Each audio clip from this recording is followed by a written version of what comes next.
Okay, so today we're going to talk about turning off the fight or flight response. No small task.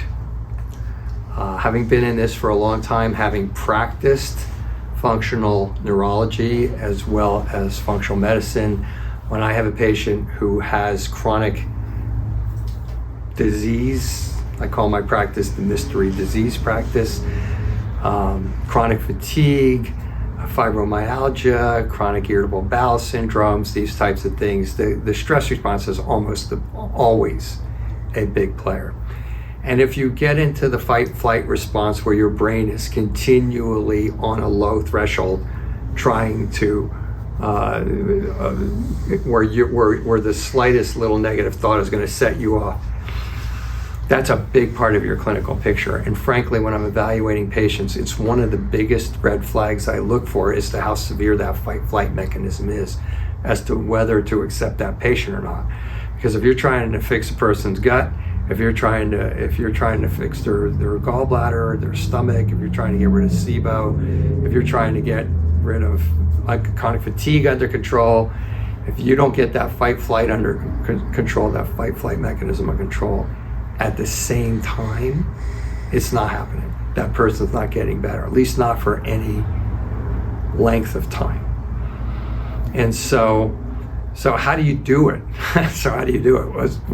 It varies from person to person. There's so many things now that what I'm just saying is now being heavily understood. 10 years ago, not so much. Not so much. People would make fun of you, and people would say, oh, you just got to pull up your bootstraps and go see a psychologist. And I'm not saying that seeing a psychologist isn't good or doing counseling isn't good. It's certainly one of the things you can do, but it is a fight-flight mechanism. It is hardwired into your brain. Basically, you have a fear center in your brain that at some point in time experienced emotional trauma. This is not to create somebody who's like weak or something like, oh, poor me or anything like that. It's not like that.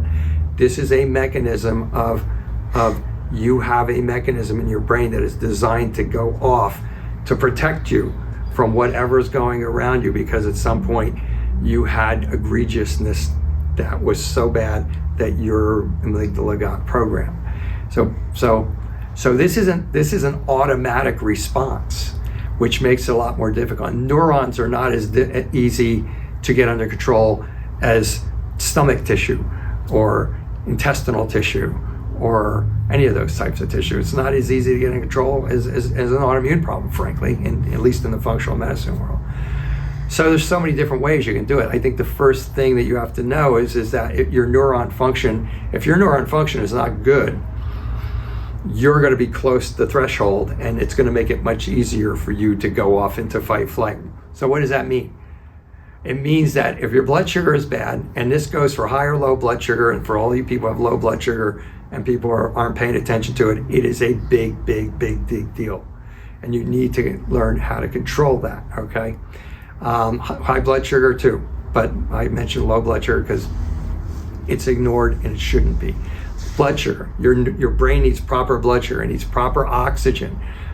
So if you got COPD, it's gonna be a little harder. If you're a big smoker, messes up the oxygen in your brain, it's gonna be a little bit harder.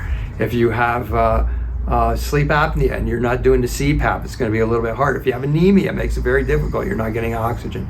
So you need proper blood sugar, you need proper oxygen. You need proper essential fatty acids. You need to be eating peanuts and fish and stuff like that instead of fried fish and French fries and roasted peanuts that have roasted all the oils out of them. You need to get fatty acids into your brain, maybe take fish oils and stuff, because your brain neurons need proper blood sugar, proper oxygen, proper essential fatty acids, proper thyroid function for those of you who know you have a thyroid problem and it is or is not being managed as well as it could be, and a lack of inflammation. And that's the big one. They're all big, but the lack of inflammation is like, okay, what's causing the inflammation? Is it blood sugar going up and down? Is it stress hormones that are in kind of a vicious cycle? Is it food sensitivities? Is it leaky gut? Is it SIBO? Is it inflammatory protein? What is it that's causing the inflammation? If you can get those down, in a biochemical, like nutritional, let me use the term nutritional, let's say nutrition, diet, lifestyle changes. If you can get those under control, your fight-flight response will be better.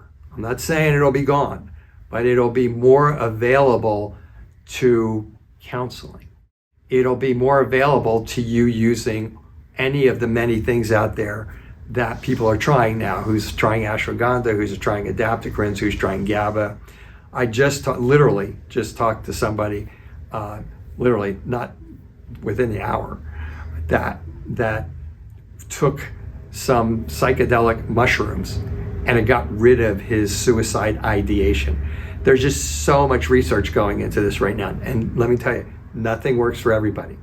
I've had other people who've come in and told me they did that for a couple of weeks and it made them worse. So it's a new frontier. There are people online who talk about this emotional trauma that are pretty good. I'm not going to get into their websites at this point in time, but there's a lot of things out there. So the point is, neuron function is hard to change versus gut function. And it's hard to change gut function if your brain is going 100 million miles an hour and it's flooding your system with stress hormones. So it's a challenge. It's not easy.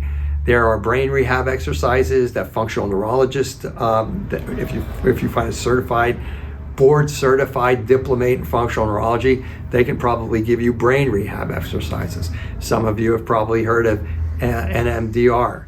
These are brain rehab exercises that a lot of counselors are using.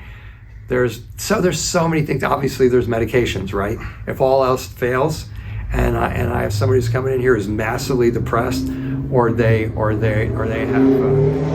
anxiety and panic attacks, and it's really, really bad, I might say, listen, maybe you need to go to your medical doctor and get some sort of a GABA derivative, or some sort of a benzodiazepine, or some sort of a Xanax or something like that.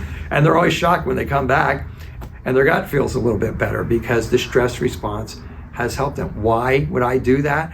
Because if I try to use herbs and botanicals on the person whose fight-flight response is a 10, it's not going to work.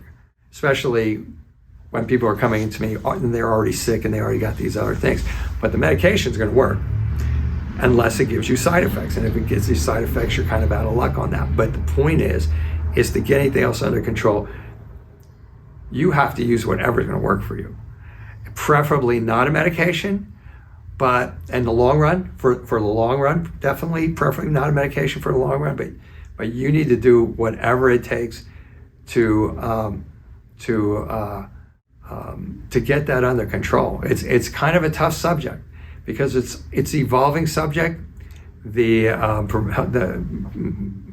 people who are in neurology, people who do this type of work are heavily now embracing this mechanism, and you just have to find out what's right for you. For me, people come into me, usually they have just a constellation of issues. And so I generally go after the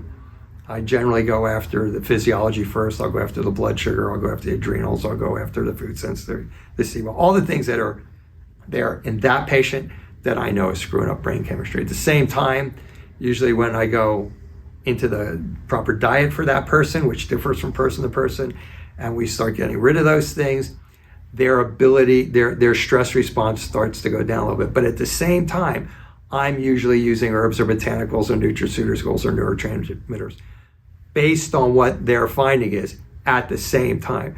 So while we're getting their chemistry under control, we're giving them neurotransmitter support, or pre-serotonin support, or pre-dopamine support, or pre-catecholamine, or whatever it is. These are natural supplements that cause that person to make the proper chemicals to decrease their depression or their anxiety or their panic attacks or stuff like that.